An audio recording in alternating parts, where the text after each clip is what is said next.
Hey, I'm Mike Patty with Cinesamples and Hollywood Scoring, and this is the next video in this video series that we're doing with our friends in the music scoring community in Los Angeles, and we're going through all the instruments of the orchestra.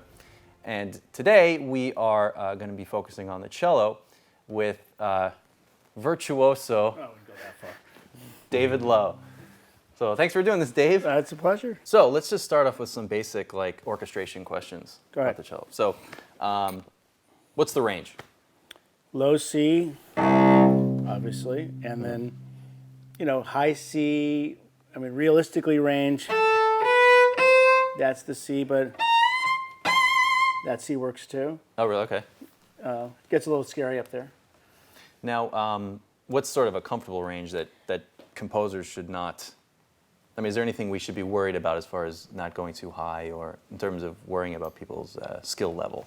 Well, once you get past the fourth position, the skill level changes. All right. What's that?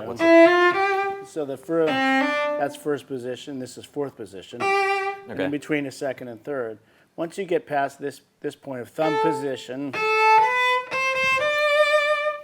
becomes a little more difficult because you don't have anything to sort of hang on to and measure from. It's not. I mean, any professional cellist, it's not a big deal. It shouldn't be an issue, but okay. But the cool thing about the cello is it has different sweet spots, and I think part of that depends on the cello itself. But just in general, if you want that's such a sweet, thick tone, and the other one, a lot of the orchestral music, because of the range of how the instrument's used, is in the first four positions. So a lot of it, and then a lot of the soloistic music can go higher to mimic the range of the human voice. Okay, well, I have a question for you about, it's probably more of a cellist question. Yep. When you're playing, if you're a section leader and you're choosing the position to play in, because each position has a different tone, you could play the note two different ways. Right. Who makes that decision, and do you do it on the fly? How does that work, and why do you make that decision? Well, the one thing you try to avoid when you have a group of cellists, unless you want it, unless it may be an open string in a melodic passage, so because I can vibrate, so I can't vibrate. So most people are going to know where they need to go, but there could be a passage where it's a gray area, and you may say, no open strings, and everybody will sort of know where to go. And on the occasional thing where you want to slide or a certain kind of shift, you may say, let's play this on the D string. Okay. You can't do it any other way. I mean, nobody's going to do that. And how do you communicate that? Do you just they just watch you? Sometimes people watch, they communicate by that, and sometimes you just may turn around the section and say, let's do it on the D string. No open strings. And everybody knows what that means. Okay. As a general rule, do you avoid open strings? No. I think... like I said before, in a melodic passage, you may want to keep the vibrato going, and you may want to keep the same color of the string. So if you're on, maybe if you want to become brighter, you're going to go to the upper string. If you want to stay more in this color range, and then it changes the color. Now, that's a decision you'll make based on based on the context of what's going on. Yeah, the context of what you're playing, and it's especially in a session. Am I melody now? Are we featured? Are we supporting somebody? Are we accompanying somebody? So okay, cool. The size of the group will have something to do with it. How prominent are we? Okay, the other thing. This is more of a composers. We all write with samples. That's the world we live in. And what I hear way too often is this. Sorry. Yeah, where every single sample is exactly the same. But the thing I was going to say is the sort of these legato leaps. People in their mock-ups, there's this slur or a portamento. Slow portamento. Slow portamento to almost every single note, and people love that. And sort of. Yeah. Say you're playing a line, how often do you actually do a slur? Is it... If 10 people did that at the same time, it would sound awkward at best. Yeah. It would sound... So you do it only when the emotional decision's made, or the decision's made to have a certain impact on a note. So it's pretty rare, unless it's for a sound effect, that everybody's going to go... Yeah. right? You're going to have something. You might have a big poyang. So it brings out a movement. But yeah, say you're doing that same interval, you won't always do that slide. No, I mean, rarely. okay. And certain intervals have more of a slide than others, whether or not if you're moving to a different position. Yeah, when you play by yourself, it's different. So if there's one person playing,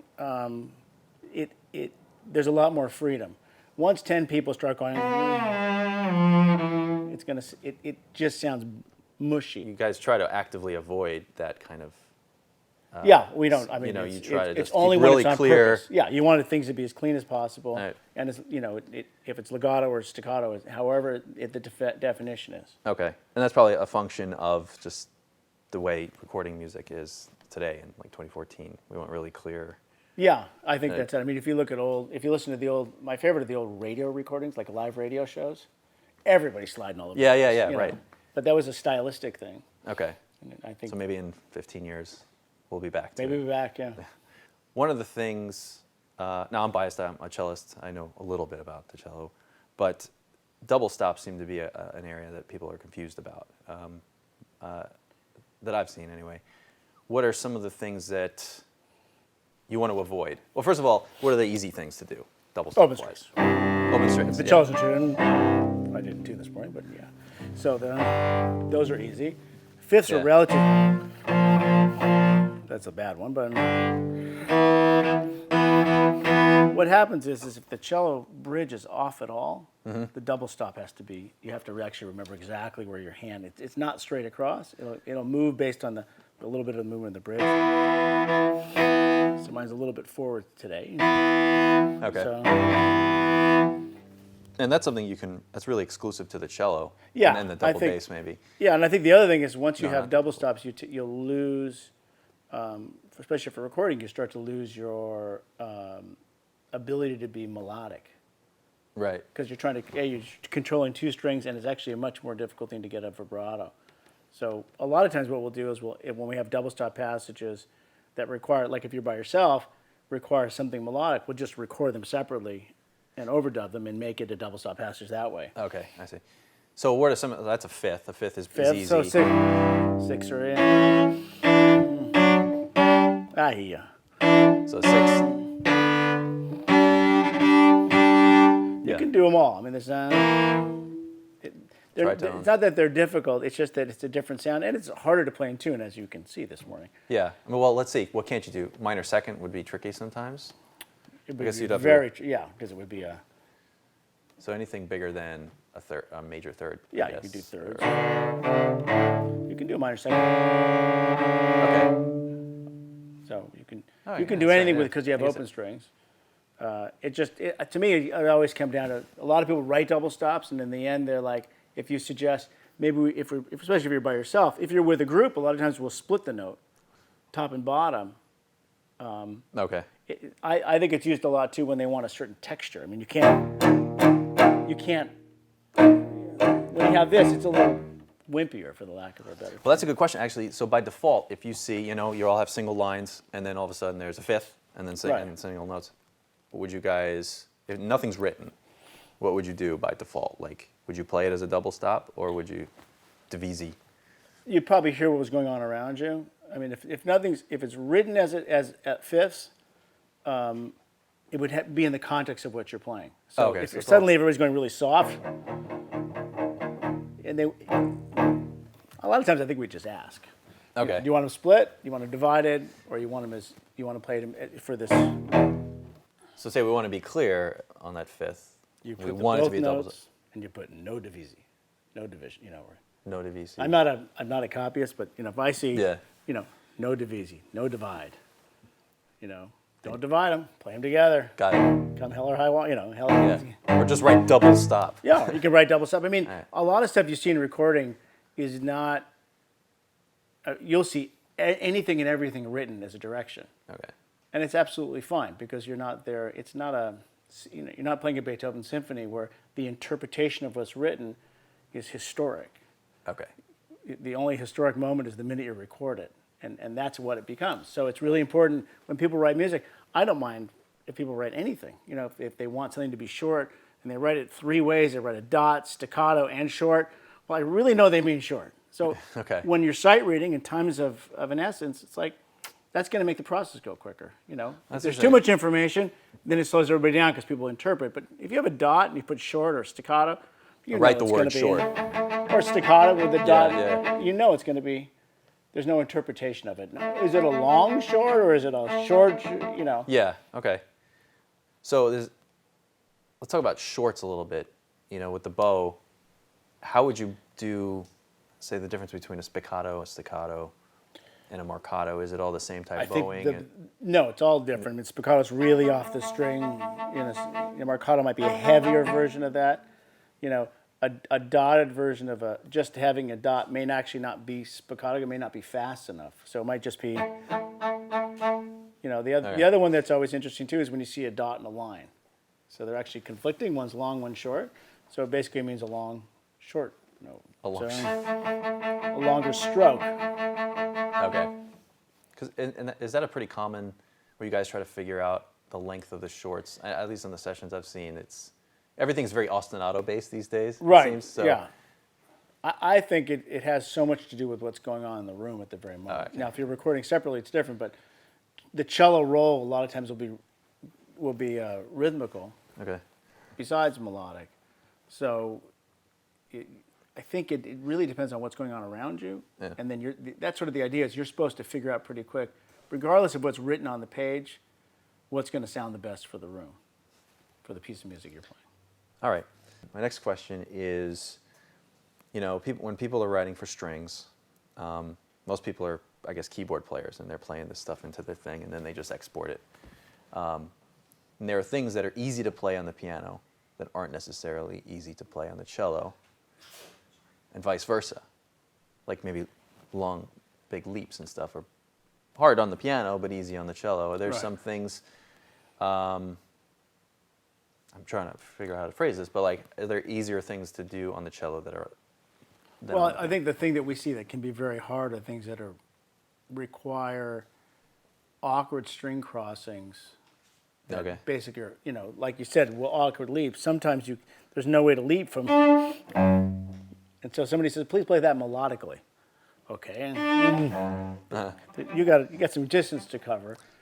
And you'll also see ostinato figures that are written for a piano that are fast that maybe involve positions in the hand that make it, not that it's unplayable, but it may be unplayable. It may be hard to get to that point from where you're coming.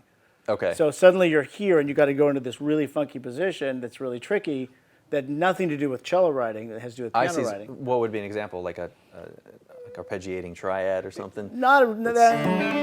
That's easy, Okay. but if you took something where you couldn't, there you go. So what are you going to do?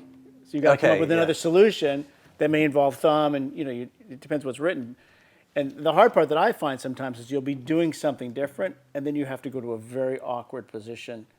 So the cool thing about technology is, we do this all the time. We say, let's stop at the end of the bar. Right. Let's set our hands and let's keep going. So is there anything that composers and orchestrators need to worry about in terms of, like fatigue or playing things for too often, or something we should avoid? Well, unlike brass players, I think that we pretty much charge through almost everything. All right. Am I allowed to talk about different movies? Sure. So I think it was Thin Red Line. No, maybe another film, Hans Zimmer, where The Fan, where I had to hold a harmonic. I don't remember what it was. Something like this. No, The Fan. All cellos, like 26 cellos, and the first cellist did a beautiful, played solos, and I just held this thing. And it went on for so long, it was so quiet that the person next to me was supposed to take over after 2.5 minutes. But he couldn't find the note, so I had to keep going. And eventually your arm just gets tired, you're trying to figure out how to just stay perfectly calm and smooth, not breaking the sound and ruining this, and the take was, I think, 4 minutes long. So that's an unusual one. I mean, I think when you start to have obvious things where there's a famous exercise. The hand in the... Right, so you do that for 20 minutes, your hand's shot. I mean, just you got to rest, and there's just the human aspect of it. Okay. But I think most of the pieces we play aren't that long, so there's a point where you can stop and take a breath. They're going to redo another take. You shake your arm and you keep going. Okay. You know, you You play do a things in symphony, sections. and it never stops. Right. Okay. The other thing that I see is like how much time do you have between getting from arco to pizzicato, and yeah, I mean, how much time do you need? Well, it depends where you're at. I mean, if you have to, if you can place yourself, which is what we do a lot, we'll end a lot of notes before arco with an up bow, so we're right there. So you're right there. And Okay. there's situations where you'll be playing something, and you may actually not have time to get there. And if it's an open string, you use your left hand, and then you'll get to the bow. Oh, okay. Right? Yeah. Yeah. And then also the fact is that with technology now, you can, when you're recording, you can do this right up to that bang, and then you stop and you go, Right. Okay. which we couldn't do in the past. We used to divide the sections all the time. And so you guys sustain, you guys cut out early, you pitch. All right. Is there a general rule of thumb then, as far as the amount of time though, that we should try to a couple beats or? Oh, no. It sounds like it seems you could do it it almost just depends what you're instantaneously. coming. It always sort of depends what you're doing before. Okay. So if you're doing something that is very, and where you have to pitch it. So if you're, Right. there's just time. Okay. I mean, if there's a beat, it's great. Sometimes we don't have that. Okay. Well, what are some of the, in your experience from being a recording musician, what are some of your favorite sessions from the past? You've played on a lot. Recently, we've been working on House of Cards, Cool. and it's a wonderful experience because it's a very small group. So it's usually at the most 16 players, all strings. So the beauty is it's like a little chamber orchestra, and everybody has to play, and everybody has to play great because everybody's hurt. Some of the most moving things I've ever done, I worked on Schindler's List, which I have to say was probably the most moving film I've ever done. I played on Titanic. I played the party scenes. It was really fun. Nice. The background when they're in the party. And Yeah. the fun ones for me too is when I can work on movies that my kids see. I worked on Toy Story and movies where my kids can't see. I did the Bach for Hangover 2. So, but lots of really fun projects. God, I didn't really think about it. We're doing Revolution now. We're doing. There's a lot of TV scoring. A lot more with TV orchestra scoring these days. Yep, we're doing a concert next month, all of movies for the Emmy organization of TV symphonic music. That's a great idea. Like Yeah. that's the first time that's First time it's ever ever been happened. And so I'm actually organizing it, so it's really fun. Cool. And one of my first movies ever was Jurassic Park. Really? It's Yeah. my favorite score. Yeah, it's like That's great. incredibly complex and difficult and really fun. Mr. Williams. Yeah, it's really great writing. At a recording date, we only have a certain amount of time. So what is the most amount of music that we can actually plow through per hour? There's no limit. Yeah. Basically for TV and film, there's no limit on the amount of minutes you can record in LA. The average, I think, depends upon the complexity of the music. For sure 3 minutes an hour with a big orchestra is a fair, healthy amount. But I've done the range from a minute an hour to 10 minutes an hour.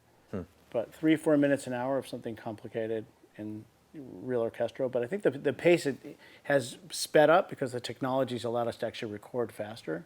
Right. There's no tape anymore, and you don't have to wait. Right. For reset, you can pretty much record almost constantly. Which that may be the biggest fatigue factor for some people, that we're used to be resting a little bit, and now it's just almost constant. Right. But I think comfortable for sure is 3 minutes an hour, 20 minutes a day, 6 hours. Seems to be a pretty good general rule, and maybe more. Well, I have one more question about Sure. sort of like the type of music that we hear today. Have you seen a change in the style of music from a scoring musician standpoint in the past You're 25 years or so? Yeah, I mean, when I first started, things were more. I don't know what the right word would be, but they were less synth based, so there was no synth tracks that people were used to hearing. So Okay. you didn't have to copy what people had already got in their heads. You mean like mock-ups and samples? Mock-ups, I guess that's what they call it. Yeah, That was a good time. Pre-mock-ups. I think we end up seeing a lot more things, like you said, ostinato things. Things are more sound like somebody had played them on a synthesizer. Okay.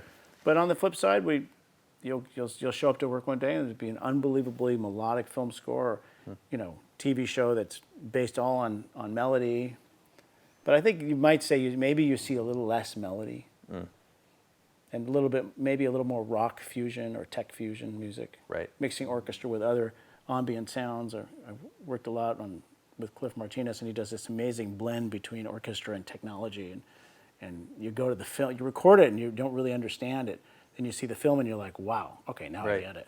Is there anything that inspires you when you play? Yeah, I think a lot of times when you'll do a session, especially when you're sitting principal and you have solos, and you're not in a concert hall, and you're recreating something for film. Sometimes I'll try to put myself in some kind of mindset of really calm, to get super relaxed, to be able to play, especially melodic passages, as beautifully as possible. And sometimes you might imagine something. The most important thing for me is always to stay physically relaxed, so I can project exactly what I want to do melodically. I think the other thing is that I think sometimes just tying in a little bit to the story, or even making up your own little story, especially if something's, a lot of the times the cello will play things that are relatively sad, or emotional might be the right word. So you have to get a little bit into that time, that frame of mind, to project that, like in a certain sense, like you're playing a concert.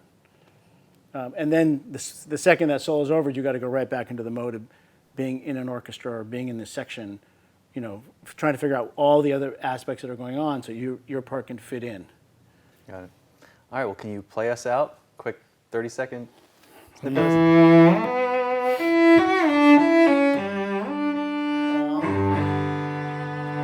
me see. Oh, I know.